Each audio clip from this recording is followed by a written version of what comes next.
It's like a CD but bigger, and it doesn't fit in your CD player. It does if you fold them. You have to get them warm, and then fold them into thirds. Play so well. It's like a big double. Oh, is that why they're 33 and a third? Yes. And the third, yeah. That makes sense now. Where did they come up with those speeds? 33 and a third. I've actually wondered 78. that. What was the one in between? 45. 45. Duh. Yeah. And my old turntable did 16. Really? I've never in my life seen a recording designed for a 16 RPM playback. No. But my old deck at home used to do it.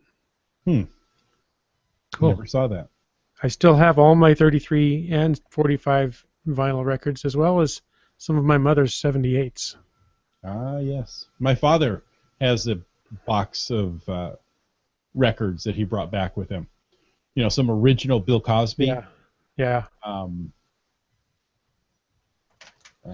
brothers. Who are the Comedy Brothers? Smothers Brothers. Smothers Brothers, yeah. Problem with a lot of the 78s is that they were a hard lacquer, and they became very brittle and break easily over time. But there you they go.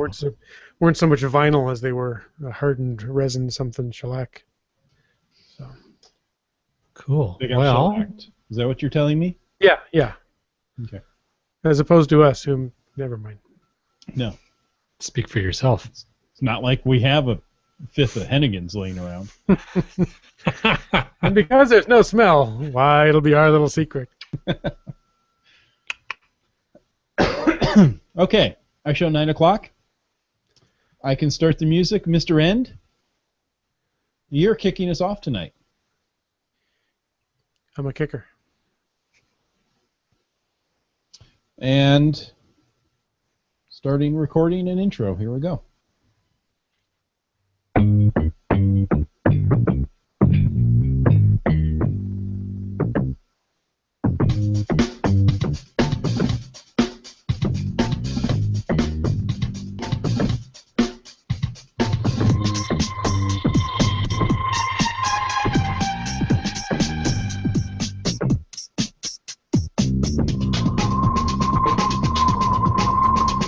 Oh, welcome to caching in the Northwest. This is the only podcast that's dedicated to geocaching in the great Pacific Northwest. We will talk about caches and caches unique to this little corner of the country tonight, so check your stats and your pocket queries. It's time to go challenge caching in the Northwest. Wow. Hey, it's good to be back. I'm in my own studio. That little problem I had with all the internet pipes, I've poured some Drano through those. We're good to go. It's all just a series of tubes, you know. Pretty much. It all goes to the same place. Tubes in, tubes out. That's right. Now, we can't talk about challenge caches without bringing in the most challenging cacher we know. Some say he keeps his stats in metrics, and others say he's a challenge to cache with. All we know is he's called a land monkey. Chow? For what? Well, for the monkeys, of course. Hey. It's the land monkey, that's right. And we've brought the monkey chow, so everything should be good. And this show we're doing tonight for you folks will be the first one we're doing in a series on challenge caches. So tonight we'll focus on what they are, how to find them, and we're going to share some opinions on challenge cache etiquette. So, bad cop, why don't we start out by explaining exactly what a challenge cache is? You know, that can be very challenging to describe a challenge cache. Now, typically, they're a mystery cache type, often with a higher difficulty, but the real key is you need to complete and then be able to prove some sort of geocaching challenge. Ooh. So perhaps it's a cache you can't find until you've found 100 other caches. You have to be able to prove, and that's easy to do through stats now, that you found 100 other caches. You can claim the find to this one. What are some other types? Oh, well, there's the fizzy challenge. I don't know. That's drinking a lot of carbonated soda? Yes, and then if you can burp the entire log description, no, that's not it at all. There's Jasmer, It can be anything related to caching statistics. But you do have to put that qualifying in there. It can't just be anything. It does need to be related somehow to caching statistics. Right. You need to be able to somehow prove that you've met the challenge. And certainly a lot of the challenge caches we've seen up around here, there seems to be very little limit to the variety of them and the difficulty of some the challenge caches we've seen. And certainly I want to take this moment to throw over to anyone who is joining us live in the Q&A. We would love to hear any of your questions or comments about challenge caches. As we always do, love to hear from our listeners in the Q&A there. Now, something that bears clarification is the whole concept of noting your intent in the cache logs before attempting or completing your cache. Some challenge cache descriptions will ask you to state your intent before you even accept the challenge. Post a write note type log for the cache noting you intend to complete this challenge, and the date of that note is considered the start date for the challenge. Right. There are several caches that you have to clear out an area. I know there's a cache up here to clear out the Seattle area as of the date that you start the challenge. So you put the note and you say, I'm going to find all the caches within this county, as of this date. Because things like that will always change. So there are things like that. Another one that I can think of is a 360-degree challenge. And you got to find caches within, or it depends on the cache, the challenge cache. Sometimes it's up to 1 degree, so you've got to find 360 caches. Usually it's a 5 to 10 degree slice. You have to find a cache, within 5 to 10 degrees all the way around the circle of this cache before you can claim this one. Mm-hmm. And, of course, those caches will change from time to time, as they do. They become archived or new one gets added. So a lot of the times you write a note and you say, okay, I'm going to start as of this date. Here's the list of caches I'm going for. Yeah, no, that's a valid point. And it's interesting. I actually haven't heard of those 360 or 180 challenge caches. That's a different kind of challenge. Another one I was going to throw out, ones we've seen a lot of, are challenges where you need to use your finds to spell a word or a name or fill in the alphabet or some such thing. So what that means for folks who haven't seen that before is you need to find a cache that begins with the letter A, a cache that begins with the letter B, a cache, and on and on and on. So the idea is, and then you would be able to just prove that you found all those caches, and that's a challenge. But again, back to Wit's End, your point about intent, the point that the cache owner is making is you can't just use all the caches you've found before to meet this challenge requirement.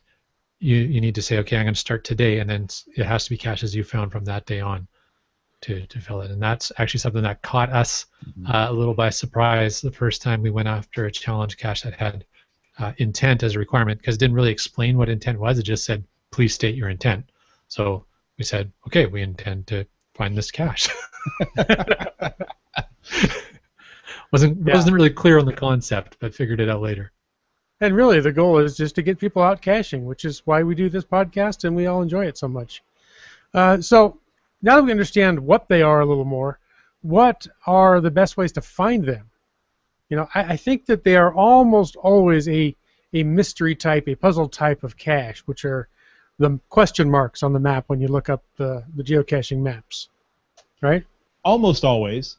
I think I've seen one that was a regular cache, a traditional, but had this, additional logging requirement before they became, I'm going to use the term illegal, before they fell out of favor. But I think now, yes, you're right. They're pretty much all mystery type or puzzle type caches. Okay. One good way to do this, if you're a premium member, and why wouldn't you be a premium member? You get all these wonderful features. Using your pocket queries, you can load that into GSAC or even project-gc.com and be able to sort out these types of caches. Usually they have the word challenge in the title, so it makes it a little easier. Another option is always to do bookmark lists. You can just go mark them on a bookmark list. Again, a premium feature, and be able to grab those at a later date and sort through them and make sure that you're still working towards the challenge. By the time you go to find it, you may have forgotten the exact intent and may not be able to claim it until you go back and look and say, yeah, I actually did this. Absolutely. And I would add in there, the bookmark idea is brilliant because pocket queries you can't filter on names, cache names, which is why you need to use Project GC or GSAC or another third-party tool, which would then usually be used to feed back and create a bookmark list. But before you go to all the work of trying to hunt down challenge caches in your area or an area you're going to, reach out to other cachers in the area and see if they've already created the bookmark list, or ask around at the next event you go to, and more than likely somebody's already done that legwork and they can just pass you on that bookmark, or it's possibly a public bookmark you just need to know about. Yeah, look for those. Go ahead. Nope, absolutely. I was just going to say, one of the other things you can look for are paths. So often, take a step back here. We said before that they're going to be question marks. So when you're looking on your map, if you see question marks that are making a GeoArt, often that's just a GeoArt. It's not necessarily a challenge, with the exception of the challenge bear in Kelowna. But most of the time, if you see just a string of question marks all in a row, that might be a flag for you that that's what's called a challenge alley. And those might all just be a whole series of challenge caches that are actually at that location. So they're along a trail, but they're challenge caches as opposed to puzzles. And yeah, we already discussed looking for a challenge in the name of the cache. Yeah. Yeah. Now, my favorite way, of course, is often the way, the tool, the technique that I use to geocache in general, and that's just go hang out with somebody else that's already done all the legwork, like the Bad Cop or Land Monkey, and just go along with them on their challenge expedition and ride their coattails. Good plan. Well, there's nothing wrong with that. There's been times group caching where they go, oh, have you found this puzzle cache? Oh, there's one here? Yeah, it's right there. There's the... Yeah. I want to, okay, I'll sign it, but I'm going to go back and solve it. Yeah. Just for the proof that, I can do this. So, of course, there are other times we've worked together for hours, other cachers. We used to do it by email. I'm sure now it's much easier with Facebook and chat groups. Solving puzzles.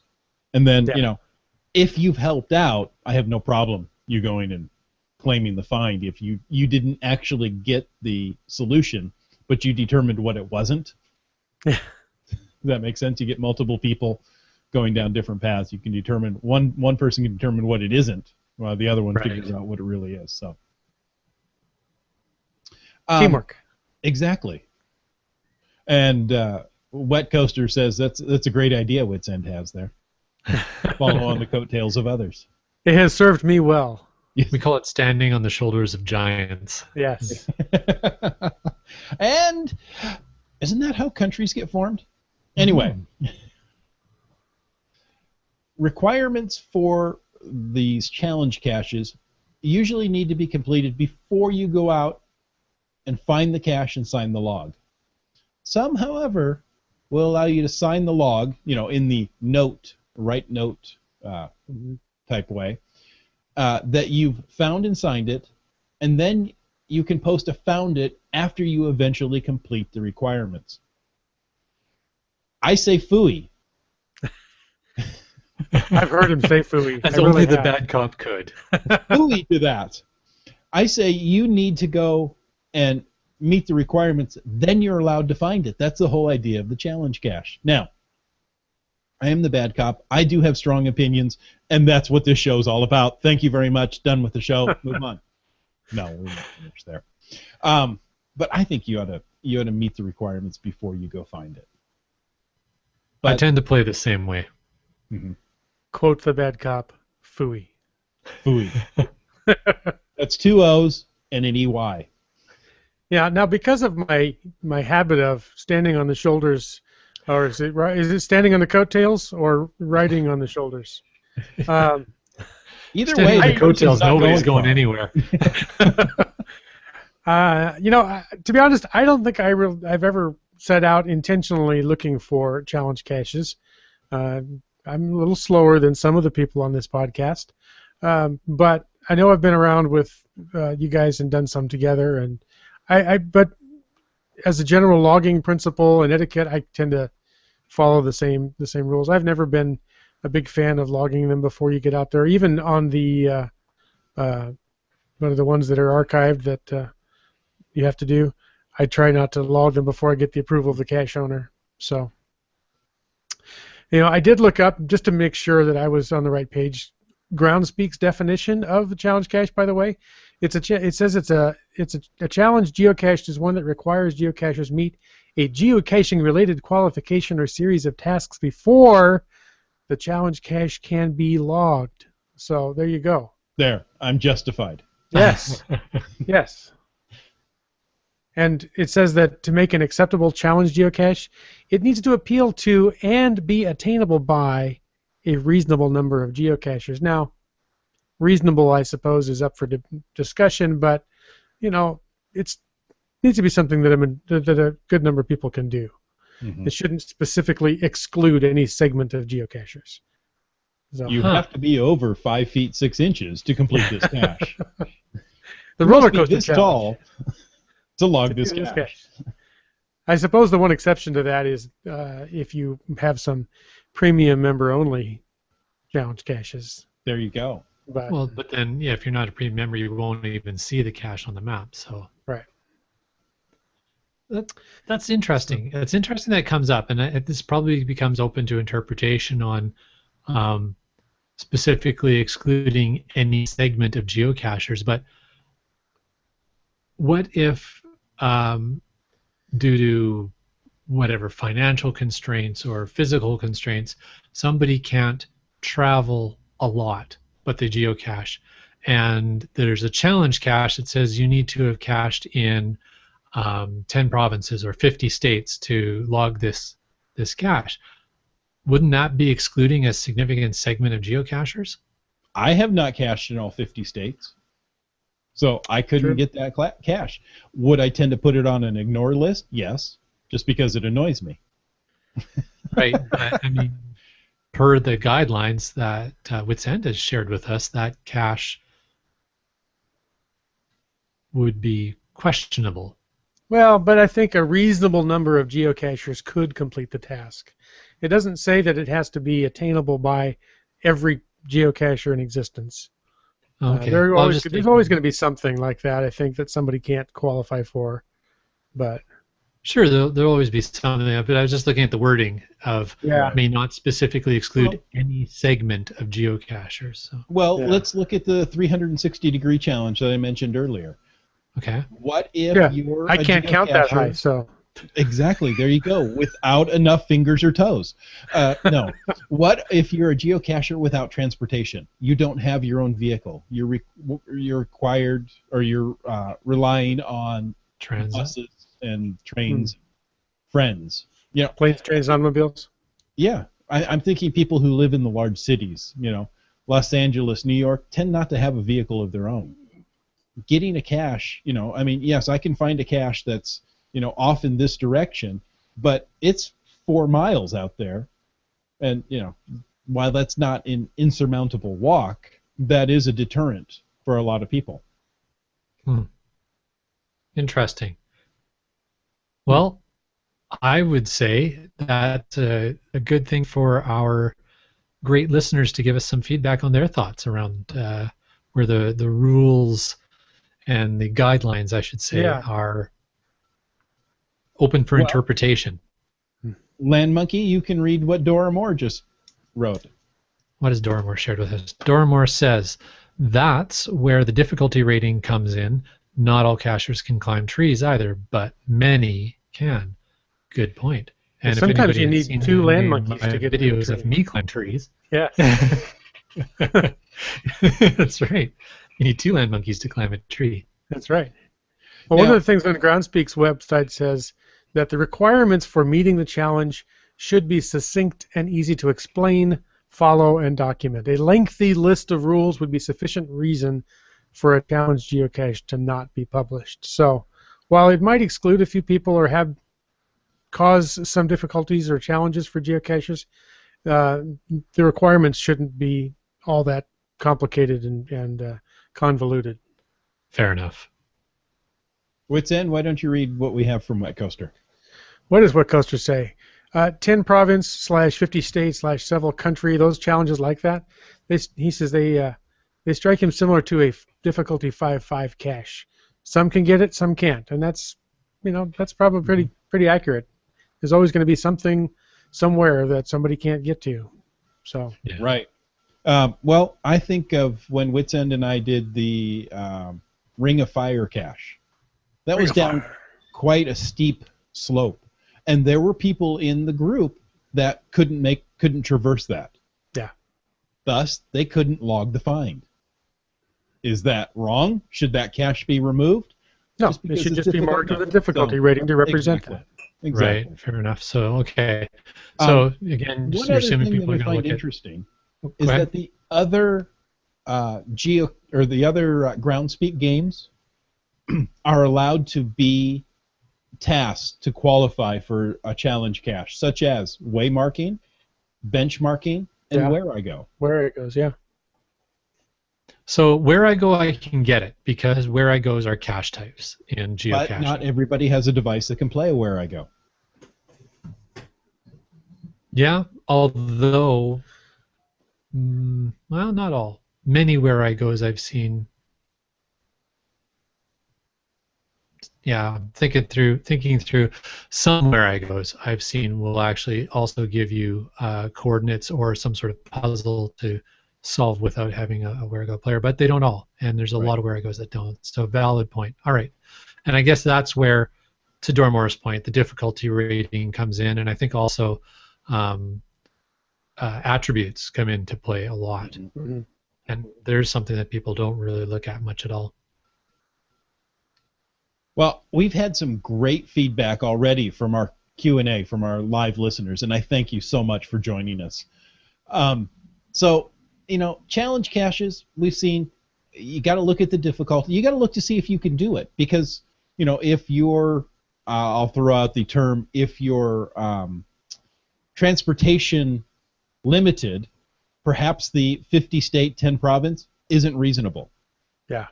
Or to travel more than 2,000 miles in a day, or there are different things like that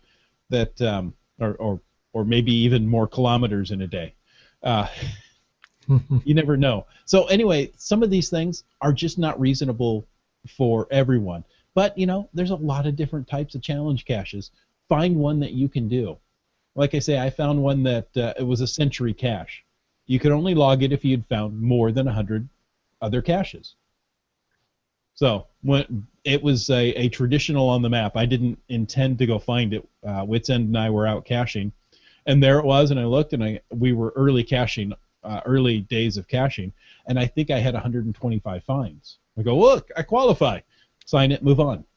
Cool. I didn't intend to go find it, but I met the qualifications when I did find it.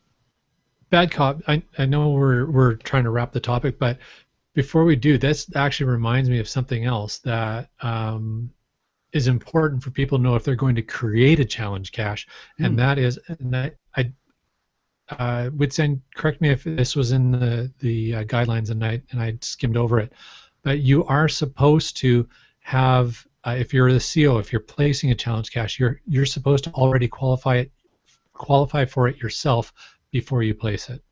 Oh, good. I don't remember if I read that or not, but it makes sense. I do know that for a fact. Or you're about to qualify for it. So let's say it's a 50-state challenge, and I've been to 49 states. I can go ahead and place that cache knowing that soon I'm going to be able to complete it myself. Now, if I've only been to 25 states, they may not approve it. So Cool. So I need to place a Century Earth cache there you go. challenge. Yeah. An Earth cache challenge. Now, that wasn't on the list of approved methods. We saw geocaches. I didn't see earth caches. Waymarking, benchmarking, and where I goes. But I don't see why not. If you've completed 100 earth caches, you can log this traditional. However, it does need to appeal to and be attainable by a reasonable number of geocaches. One might argue do earth caches. Those who have done 100 earth caches, they're not reasonable. I don't understand. What are you saying? Anyway, we'll move on.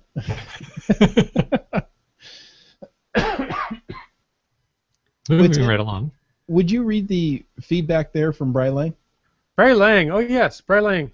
His suggestion and feedback and all for challenge cache logging and challenge caches in general, seek them out. Simple as that. Seek them out. Find them. Oftentimes they are at the posted coordinates. They're not always puzzles or mysteries to be solved. Sign the log. Post a write note log type until you figure out if you meet the requirements or not. And once you do, write another log to say you found it. If you backdate your found it log to the day you were actually there, you can throw off the order of finds, and it might mess up your milestones. He says he went to Vancouver Island for the 3rd International Earth Cache event, which somebody on this podcast attended, worked, and was very involved in. He said he stopped at some challenge caches in the Victoria area on the way back to the ferry home. Several of them can fill in squares on my difficulty terrain grid when I meet the requirements. Note to self, check requirements again. Oh, and after you find them, add them to a bookmarked list of found challenges so you can find them again easily. Note to self, do this now.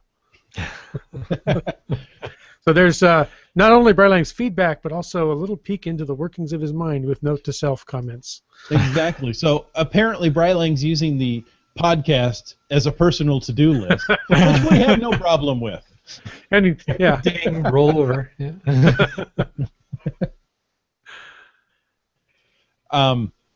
So that's interesting. He says, go ahead and do the note. Yeah. And even go ahead and log it early. And that's all right. I mean, everybody has a different perspective on it. Exactly. And I think Bry Lang's perspective comes from the fact that if you're hiking a trail and there's a challenge cache on that trail, are you going to want to go back like 3/4 of the way down that trail just to get that challenge cache? Whereas you can log it when you're there and then come back. I can see that point. If I was hiking a trail and there happened to be a challenge cache along the trail, I would very possibly do that to prevent myself having to rewalk the trail just for one cache. Exactly. And oftentimes, well, okay, I have to say this. Phooey. You walk back, you get it when you know you qualify for it. Just had to throw that out there. Of course you did. But also at the same time, you may not know if you qualify for it while you're on the trail. Oftentimes it takes a GSAC macro or a running one of the checks on project-gc.com to find out if you qualify for it. So that's one of those things. Again, you may not be able to figure out on the trail. So if you go ahead and log it and write a note that says, hey, I didn't qualify for this yet, but I'm working on it. That's right. And as we said off the beginning of the show, this is just our first show on challenge caches, and in later shows in the coming months, we are going to talk a lot more about those tools for finding your qualifications for challenge caches. Wet Coaster wants to know, is this podcast part of a challenge cache? Absolutely. I'd love to do that, but I don't think geocaching.com would be really happy about that. I doubt we would get that approved. On our 100th episode, we can put out a cache. You can only log it if you've listened to all 100 episodes. And we're sorry. Yeah. Wow! What? At least for the last 60. So on that note, I saw also earlier, it's cleared out of the queue, but in the Q&A, Bry Lang had made mention of the border-friendly Earth Cache Challenge, which is just outside of Abbotsford, I believe, in British Columbia. We've done that one, and it looks like Dora Moore is saying that she's more than halfway to finishing that one as well.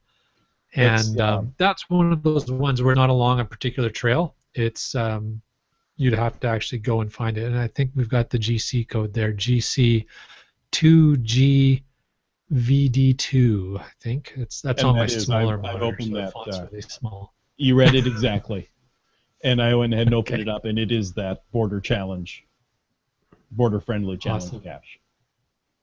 That's a good one. Very cool. All right. Anything else in the Q&A we want to hit before?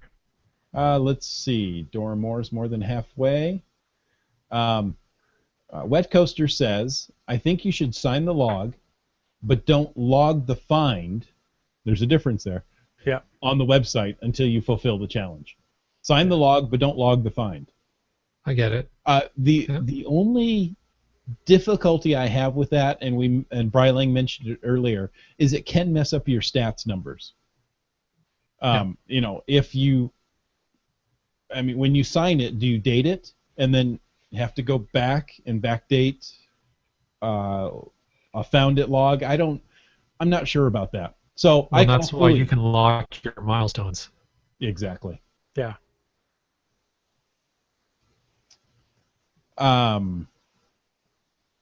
Dora Moore. Well, one of you two read it. Go for it. Dora Moore says, I give myself a time limit. If I'm going to meet a challenge within a month or two, I'll sign it. If not, I pass it by and keep it on a to-do list. I like that. Good idea. I don't call phooey on that one. No. And it just goes to show you that there's any number of personal geocaching styles, and they're all awesome. And the biggest thing is to just get out and do them. Go caching, find them, sign them, log them, rack them up. Yeah, just get out there. It's how you want to play the game. Yeah. Cache safely and cache often. I've heard that somewhere. All right. It'll come to me someday. Okay, well, while those guys are thinking about it, folks, we want to let you know that we have put our noses to the caching podcast grindstone, and we have some great shows that are lined up for you. I know last week, if you were listening to the after show conversation, we were seeking feedback and ideas, and we're still definitely wanting to hear from you. But here's what's coming. Next week, we will be talking about social media for the NorthWest cachers. And then on January 29th, we're going to be joined by K&L Caching and Team Kiwi to dig into building cool techno gadget caches. If you're a geocacher in the lower mainland, you definitely know about their caches. On February 5th, we are planning to have another special guest, as of yet unannounced, to join us to talk about what's new for geocaching trackables in 2015. And on February 12th, we will continue this challenge caching series with a show about how to use online tools to help you with those challenging challenge caches. Bad Cop, is there anything else? Well, I'm going to update the upcoming episodes so you'll be able to see this list and what we're talking about. But, I think at this point, I want to say thank you for taking the time to listen to this episode of Caching in the Northwest. And don't forget that you can be part of the show. Call 253-693-TFTC and leave us a comment, correction, or question any time of the day or night, whenever it hits you. If you wake up at 3 in the morning, give us a call. Of course, you can email us at feedback@cachingnw.com. Don't forget to visit cachingnw.com for show notes on this show or more about any of the other Caching in the Northwest episodes. Your support helps keep quality shows coming, so if you like the show, please click the PayPal button on the website. This show is licensed under a Creative Commons Attribution 3.0 license, copyright 2015 by Chris Umfenauer. Good night, folks. Night all. Thank you for listening.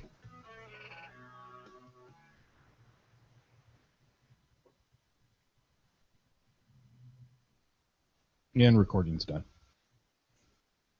So then I can do this?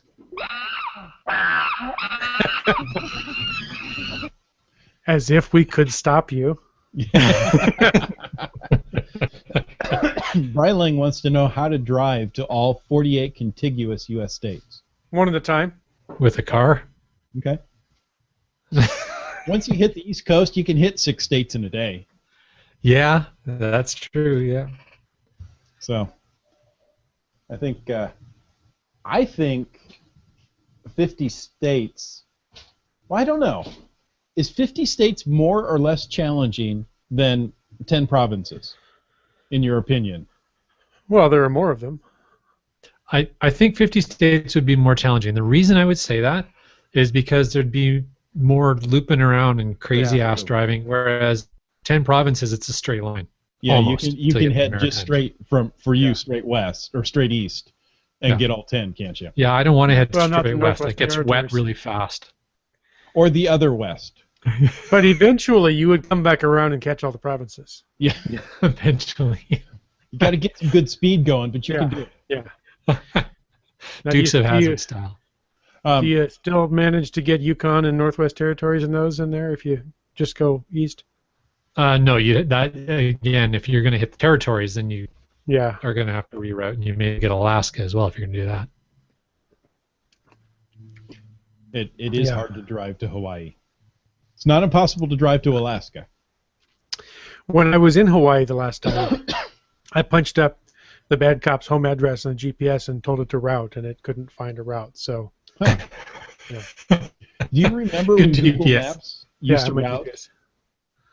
Somewhere I have a To picture. Hawaii? Of that. It would take you down to San Francisco and then say you have to swim for 2,500 miles.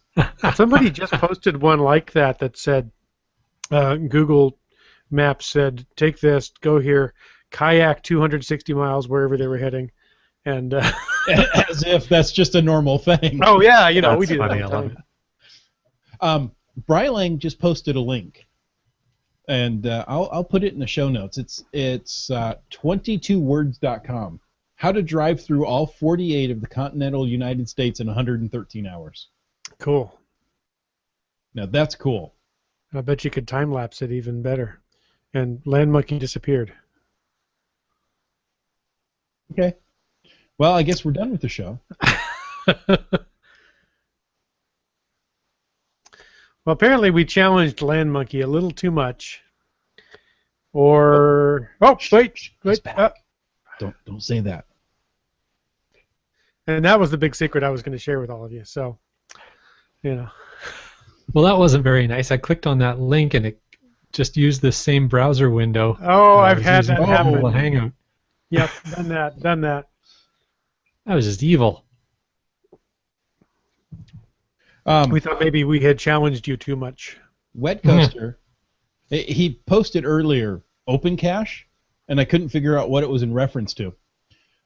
But here it says Open Cache for a podcast challenge. Oh, as one of the cache types. OpenCaching.us allows for a audio cache type where you can download like I think maybe it's an MP3 cache type.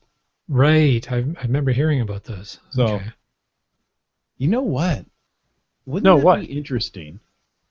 Is if throughout an episode, we'd have to plan this, we release the coordinates to a cache. Wait, you want us to plan something? I'm just thinking out loud. Okay, because I don't think I can do that. As a type of puzzle cache. As a Then we type go of puzzle place it. cache, you have to listen to the episode to be able to get the coordinates. Well, I have seen puzzle caches where you have to watch a YouTube video for coordinates. So But there was a over the half hour we release, 14 digits. there you go. that way we make sure people listen to the end of the podcast. There was one here when I first started geocaching that there was a trackable that was going around that was an audio CD that you had to get the travel bug, listen to the audio CD, and each of the song titles. One is the loneliest number, and whatever. There was something in the song title that had a number. 2 is as bad as 1. That's cool. Yeah, and that was kind of fun because it made it hard because you really had to watch that trackable and wait till somebody dropped it in the cache. The trackable had specific instructions not to take it too far away, and so. Wet Coaster says something about show notes, but I'm not sure what he's talking about. What are show We're notes? using show notes What are for the cache information. What are show We notes? could do it over 14 shows. Oh, there you go. Nice. Each show has 1 bit of the coordinate. Yeah. Yeah. And then we have make it a people love multi us. that spans the border. Yeah, there you go. I like that idea. And I saw that Brylang had apologized for his link causing my Google Hangout to crash. Brylang, that is what we call PEBCAC. That is not the programmer's Yes, fault. right. That's right. Yeah. No, that's a Google problem. Major An PEBCAC in that case. ID10T error. ID10T, exactly. Anybody doesn't know PEBCAC or ID10T, look it up. Another question from Brylang there. Speaking of travel bugs, Land Monkey, do you have Dwight the Puzzle Monkey in your possession? Do you guys know what he's talking about? I think I'm about to. I have an idea, but go ahead. So I placed in 2013, I placed a puzzle cache called Monkey Puzzle Tree. And the only way you can, this is actually similar, this is probably what triggered it for Brylang, similar to your CD concept. The only way you can solve this cache is if you find this monkey, it's a Cashkin's monkey travel bug, attached to a puzzle, like an actual jigsaw puzzle. And you have to get a hold of it, solve the jigsaw puzzle to get the questions that will move you towards getting the coordinates. Nice. So that was exactly what I'm thinking. There's a couple of caches. One that, there's a trackable that's a key. The key is for the lock on the cache. And I look at it and go, there's one in that doesn't seem quite right. I understand it adds a new element to it, but you got to track this thing down, and you hope it doesn't end up in California. Well, yeah, I remember doing a multi-cache where the key was in one stage of the multi for the lock on the final, and that caused enough problems that because then you had to backtrack to the other waypoint and put the key back, but. So to answer Brylang's question, no, I do not have Dwight, but I believe Catapult Jeff and Iron Maiden have him at this point in time, so you might want to check with them.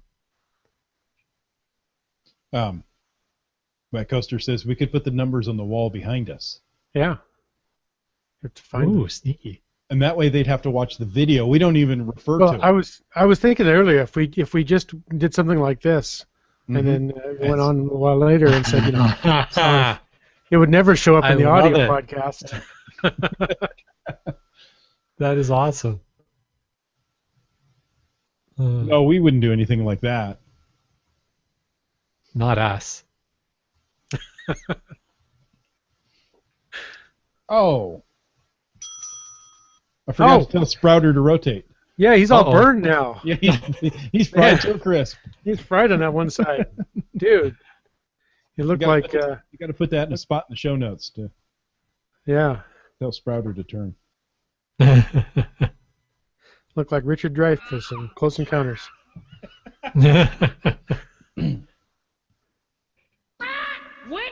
Sand. There we go. Now we got it all going. Got it all going on. Better PEBCAC than ID10T. Yeah, fair enough. Right. Yeah. PEBCAC is just a nicer way of saying ID10T, but it's better. Yeah. Well, kind of the same thing. The intent is the same. Yeah. The Bad Cop used to have LRF support errors. Yes. And I don't think I've heard that one before. You ever have something that Like you just can't fix? Yeah. And you take it like your car. You take your car to the mechanic and it runs fine, and you bring it home and it doesn't run for you. And so you got to do, as a technician, you have to do something. Customer's not happy if you don't do something to the machine. So sometimes they would just write it up as an LRF support problem and replace the LRFs and send it back to the customer. And they, we replaced the LRF and it's good. And it would run fine for them and they'd be happy. The LRFs were the little rubber feet that support the computer. Nice. So. Yeah, I did a couple of LRFs, I'll admit.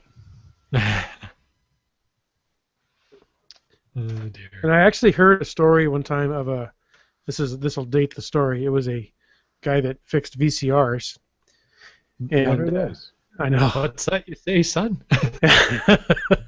Had somebody that kept bringing this VCR in, and like a lot of technician things. It would run fine on the bench, it wouldn't run fine at the house. So as a joke, he took a photograph of himself, taped it inside the lid of the chassis, and closed it back up. And he said the VCR never came back to the shop again. So, okay. Strange. It just wanted to see him. That's right. You know, I do have a VCR sitting right over here. Used to be behind me. Yeah. Is it a Betamax? No. It's a beta minimum. Ah. A certain person that we know that does freelance television work, I was over helping him not too long ago, and stacked in his garage are about 8 Betamax decks. Wow. Why? And from what I understand, Betamax was far technically superior to VHS. Yes. Just lost in the publicity and PR war. So. Well, I just watched something on that, and it's completely inappropriate, but I'll say it. The reason the VCR won, or the VHS tape was won, is porn. Porn came out on VHS, and that really threw the weight behind that particular format. So there you go. It's probably true. Yeah, I know. Actually, when I That's how heard the it, I was internet like, came to that be. makes a lot of sense, actually. It's unfortunate, but yes, that's also one of the main reasons that drives the innovation on the internet that we have today. Yeah. Like Again. what we're doing right now. Yeah, exactly. Wait a minute. What are you saying? And monkey chow. Monkey chow. For what? Well, for the monkeys, of course. Of course. Are you saying that the internet and nudity go together? No. Okay. No, the internet and monkeys go together. Oh. So I should put my pants back on? Please. Okay. I can't look at you anymore.